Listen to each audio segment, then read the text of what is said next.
নমস্কার বন্ধুরা, দীপার রান্নাঘরে সবাইকে স্বাগত জানাই। পালং শাক তো এই শীতের সিজনে নিশ্চয়ই অনেক রকমভাবেই খেয়েছেন, পালং পনিরও নিশ্চয়ই খেয়েছেন, কিন্তু পালং শাক দিয়েও যে ডিমের এই রকম রেসিপি হয় সেটাই আজকে দেখে নেওয়া যাক আমার এই ভিডিওটিতে। পালং এগ কারি বানানোর জন্য দেখুন এখানে পালং শাক নিয়ে নিয়েছি। আমি এরকম পালং শাকের গোড়াগুলোকে শুধু বাদ দিয়েছি, দিয়ে গোটা গোটা পাতাগুলোই রেখে দিয়েছি এইভাবে, আর ধুয়ে নিয়েছি ভালোভাবে। দেখুন ধুয়ে জল ঝরিয়ে রেখে দিয়েছি। প্রথমেই পালং শাকটাকে সিদ্ধ করার জন্য আমি গ্যাস অন করে কড়াই বসিয়ে দিয়েছি। কড়াইয়ের মধ্যে দিয়ে দেবো 1 বাটি জল। এবার এর মধ্যে দিয়ে দেবো এই যে কেটে রাখা পালং শাকগুলো। এবার এর মধ্যে দিয়ে দেবো সামান্য একটু লবণ। এবার শাকটাকে প্রথমেই হাই ফ্লেমে এইভাবে একটু সিদ্ধ করে নেব। পালং শাক তো জানেন কতটা নরম শাক, এই যে লবণটা দিয়েছি তার ফলে এটা তাড়াতাড়ি সিদ্ধ হয়ে যাবে। এইভাবে আমি খোলা অবস্থাতেই একটুটাকে সিদ্ধ করে নেব। যতক্ষণে পালং শাকটা সিদ্ধ হচ্ছে ততক্ষণে দেখে নিই এই রেসিপিটা বানাতে আর কি কি লাগছে।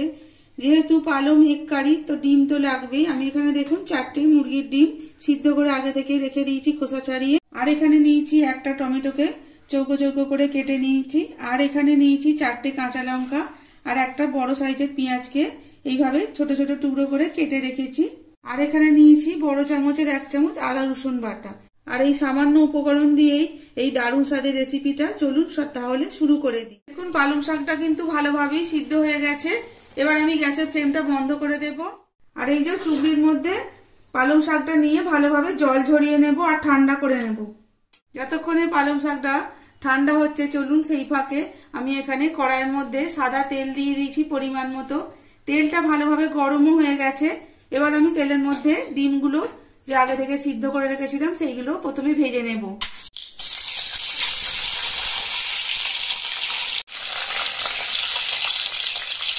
ডিমটা ভাজা হয়ে গেছে, এটা তেল থেকে তুলে নেব। তার জন্য একটা আমি এখানে বাটি নিয়ে নিয়েছি। এবার এর মধ্যে ডিমগুলোকে এক এক করে তুলে নেব। এখানে পালং শাকটা কিন্তু ভালোভাবেই ঠান্ডা হয়ে গেছে। এবার আমি এটা বেটে নেওয়ার জন্য দেখুন একটা মিক্সি বাটি নিয়ে নিয়েছি, তার মধ্যে এটা দিয়ে দেব।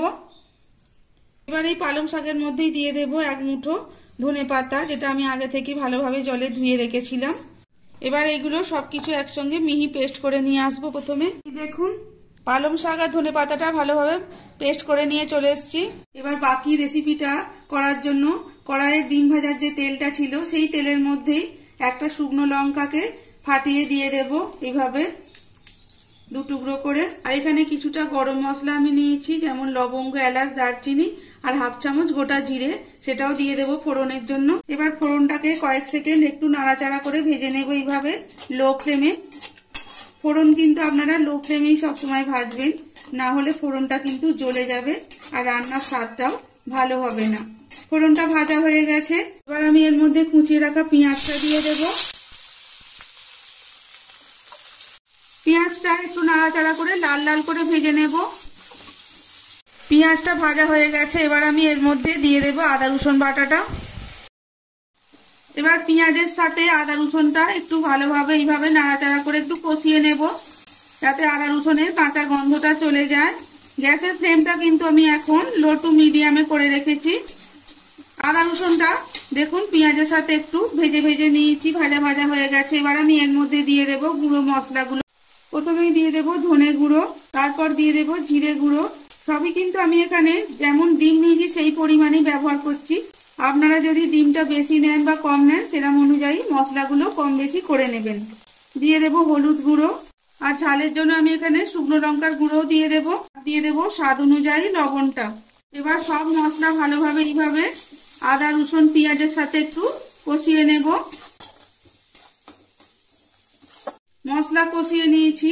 এবার আমি এর মধ্যে দিয়ে দেব আগে থেকে যে লঙ্কাগুলো নিয়েছিলাম চিড়ে নিয়েছি সেগুলো দিয়ে দেব, আর দিয়ে দেব টমেটো কুচিটা। এবার লঙ্কা আর টমেটোটাও মশলার সাথে একটু নাড়াচাড়া করে ভাজা ভাজা করে নেব, যাতে টমেটোটা নরম হয়ে যায়। সমস্ত কিছু মশলাই ভালোভাবে কষিয়ে নিয়েছি, দেখুন নরম হয়ে গেছে টমেটোটা।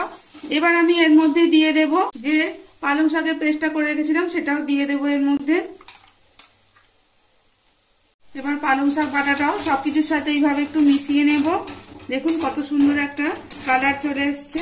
এইভাবে কিন্তু যখন বাজারে টাটকা পালং শাক পাওয়া যায় আপনারাও বাড়িতে একবার বানিয়ে দেখবেন। এটা রুটি পরোটার সাথে কিন্তু খেতে খুব দারুণ লাগে, এমনকি ভাত দিয়েও খেতে ভালো লাগে। এবার দেখুন ভালোভাবে মিশিয়ে নিয়েছি পালং শাকটা। এবার আমি এর মধ্যে দিয়ে দেব মিক্সির জার ধোয়া কিছুটা জল। এবার দেখুন একটু নাড়াচাড়া করে গ্রেভিটাকে একটু ফুটিয়ে নেব। এই সময় কিন্তু গ্যাসের ফ্লেমটা আমি হাইতে করে দিয়েছি। দেখুন গ্রেভিটা ভালোভাবে ফুটে উঠেছে। এবার আমি এর মধ্যে আগে থেকে ভেজে রাখা ডিমগুলো দিয়ে দেব। ডিমগুলো গ্রেভির সাথে ভালোভাবে এইভাবে মিশিয়ে দেব একটু, আর 4 থেকে 5 মিনিট এইভাবে খোলা অবস্থাতেই একটু ফুটিয়ে নেব।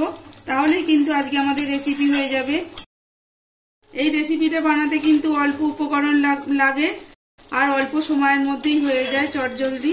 তাই আপনারাও একবার হলেও বাড়িতে বানিয়ে দেখবেন। ব্যাস এইভাবে একটু ফুটতে থাকবে।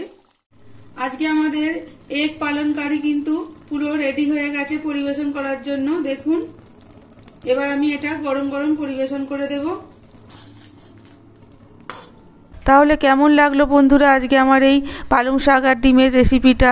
যদি রেসিপিটা ভালো লেগে থাকে তাহলে ভিডিওটিকে অবশ্যই একটা লাইক করবেন, বন্ধুদের সাথে শেয়ার করবেন, আর কমেন্টের দ্বারা জানাতে ভুলবেন না আমাকে কেমন লাগলো। আর আমার চ্যানেলের এরকমই নিত্য নতুন রেসিপি সবার আগে পাওয়ার জন্য চ্যানেলটিকে প্লিজ সাবস্ক্রাইব করে রাখবেন, পাশে থাকা বেল আইকনটি প্রেস করে। তাহলে আজকের মতো এখানেই শেষ করছি। দেখা হবে পরের কোনো নতুন এরকমই ভিডিওর সাথে।